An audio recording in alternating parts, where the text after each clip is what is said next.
اور مکہ میں رسول اللہ صلی اللہ علیہ وسلم نے نبوت کا اعلان کر دیا اور اسلام کا دعوت دینا شروع کر دی۔ حضرت عمر قریش کا ایمبیسیڈر اور سپوک پرسن ہونے کی وجہ سے اسلام کے ساتھ سخت نفرت کرتے تھے اور مسلمانوں کے خلاف اپنے ماموں ابو جہل کے ساتھ کھڑے ہو گئے۔ اور یہ عمر اسلام سے اتنی نفرت کرتے تھے کہ اپنے ہی ایک غلام کو مسلمان ہونے کی وجہ سے اتنا مارا کہ مار کر خود حضرت عمر رضی اللہ تعالیٰ عنہ تک گئے۔ لیکن جیسے جیسے وقت گزرتا گیا، حضرت عمر کی پوزیشن مسلمانوں کے بارے میں تھوڑی بدلنے لگی۔ اسی لیے ایک دن جب وہ مکہ میں ایک غلام کے پاس سے گزرے، جیسے ہی اس کی مالک ابو جہل نے مسلمان ہونے کی وجہ سے مار کر آلموسٹ بے ہوش کر دیا تھا، جب حضرت عمر نے دیکھا کہ کسی نے بھی اس کی مدد نہیں کی، وہ خود جا کے اسے ہاتھ دیا اور اسے اٹھایا، جس پہ اس غلام نے حضرت عمر سے کہا کہ واللہ آپ ان دونوں میں سے بہتر ہیں، جس کو حضرت عمر رضی اللہ تعالیٰ عنہ کو کچھ سمجھ نہیں آئی۔ اس غلام نے اس دعا کی طرف اشارہ کیا تھا جو آپ صلی اللہ علیہ وآلہ وسلم نے اللہ سے کی تھی کہ یا اللہ،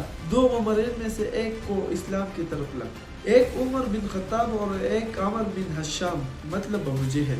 مکہ کے قریش کو مسلمانوں سے دور کرنے کے لیے ابو جہل اور ابو سفیان بار مکہ کے بڑوں کی میٹنگ بلا کر انہیں یہ سمجھانے کی کوشش کرتے تھے کہ محمد کی وجہ سے ہمارا مذہب تو خراب ہو چکا ہے اور اس کے ساتھ ساتھ ہماری اکانومی اور عزت بھی خراب ہو چکی ہے۔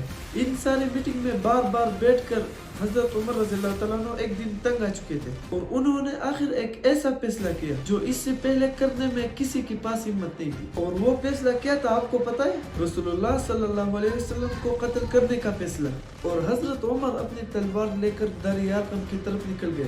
یہ دار ارقم مسلمانوں کا ہیڈ کوارٹر تھا، لیکن اللہ نے حضرت عمر کو اس بڑے گناہ کے درمیان ہی پلٹ دیا۔ ہوا ایسا کہ جب حضرت عمر دار ارقم کی طرف جا رہے تھے تو راستے میں انہیں ایک اپنے دوست ملے اور اس نے حضرت عمر کو روکا اور کہا کہ کہاں جا رہے ہو؟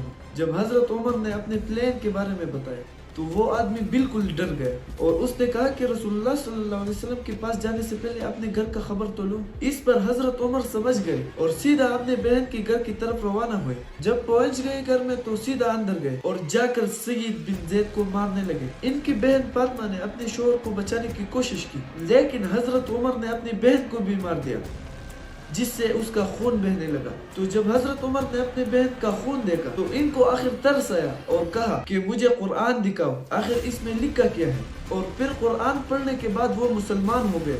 اسلام قبول کرنے کے بعد وہ دوبارہ دار ارقم کی طرف روانہ ہوئے، لیکن وہاں کسی کو پتہ نہیں تھا کہ حضرت عمر مسلمان ہو چکے ہیں۔ تو جب انہوں نے حضرت عمر رضی اللہ تعالیٰ عنہ کو باہر تلوار لے کر کھڑا ہوا دیکھا تو کچھ مسلمان تو بالکل ڈر گئے، لیکن حضرت حمزہ نے کہا کہ حضرت عمر کو آنے دو، اگر اس کی نیت صاف ہے تو پھر کوئی بات نہیں، ہاں اگر اس کی نیت خراب ہے تو میں اسی کی تلوار سے اس کا گردن اڑا دوں گا۔ حضرت عمر رضی اللہ تعالیٰ عنہ اندر آئے اور آپ صلی اللہ علیہ وسلم نے ان سے پوچھا کہ اب بھی وقت نہیں ہے کہ تم سچ کو سمجھو، جس پہ حضرت عمر رضی اللہ تعالیٰ عنہ نے آپ کے سامنے اور سارے صحابہ کے سامنے اسلام قبول کر لیا، جس پر وہاں سارے مسلمان اللہ اکبر کے نعرے لگانے لگے۔ اور یہ نبوت کا چھٹا سال تھا اور حضرت عمر رضی اللہ تعالیٰ عنہ کی ایج 32 یا 33 تھی۔